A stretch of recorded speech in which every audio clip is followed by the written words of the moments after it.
16ই ডিসেম্বরের 2 দিন আগে 1971 সালে হানাদার বাহিনী লিস্ট করে করে আমাদের বুদ্ধিজীবীদের হত্যা করেছে একটা জাতিকে পঙ্গু করার জন্য, একটা সত্তাকে বিনষ্ট করার জন্য, একটা জাতির বুদ্ধিভিত্তিক সত্তাকে বিনষ্ট করার জন্য।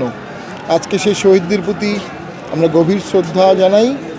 পাশাপাশি যে বৈষম্যের বাংলার জন্য তারা জীবন দিয়েছিল, সে বৈষম্য বাংলা এখনও আছে। সকল বৈষম্য ভেদ করে বাংলাদেশ সমতার বাংলাদেশ গড়বে, বাংলাদেশ ঐক্যের বাংলাদেশ গড়বে।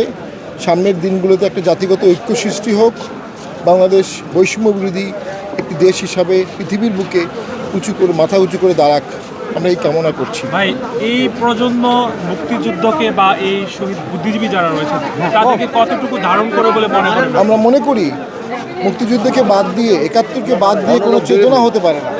টানা তৃতীয়বার অর্জন করেছে দেশের সেরা সুপার ব্র্যান্ড স্বীকৃতি বসুন্ধরা টিস্যু। 71কে বাদ দিয়ে কোনো চেতনা বাংলাদেশের জন্য মঙ্গলকর হতে পারে না। যারা এই প্রজন্মের আছে, যারা অনেক আন্দোলন করেছে, দেশকে ভালোবাসে, তাদেরকে অবশ্যই 71কে ভালোবাসতে হবে, তাদের অবশ্যই মুক্তিযুদ্ধকে ভালোবাসতে হবে, তাদেরকে অবশ্যই 71কে লালন করতে হবে, ধারণ করতে হবে। 71 বিরোধী কোনো শক্তি বাংলাদেশের জন্য মঙ্গলকর হতে পারে না। নির্বাচনকে ঘিরে কোনো সংখ্যা আমরা ওসমান হাদির কে যে আঘাত করা হয়েছে এর তীব্র নিন্দা জানাই। দুঃখ ভারাক্রান্ত মনে আমরা বলি, দেশ, সরকার, প্রশাসন, গোয়েন্দা সংস্থা মিলে নির্বাচনের জন্য নিরাপদ পরিবেশ এখনও তৈরি করতে পারেনি। একজন প্রার্থীকে যেভাবে আঘাত করা হয়েছে, এটি একটা রং মেসেজ যাচ্ছে।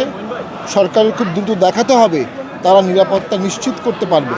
সরকারকে দেখাতে হবে তারা নির্বাচন করার জন্য যথেষ্ট প্রস্তুত। ধন্যবাদ।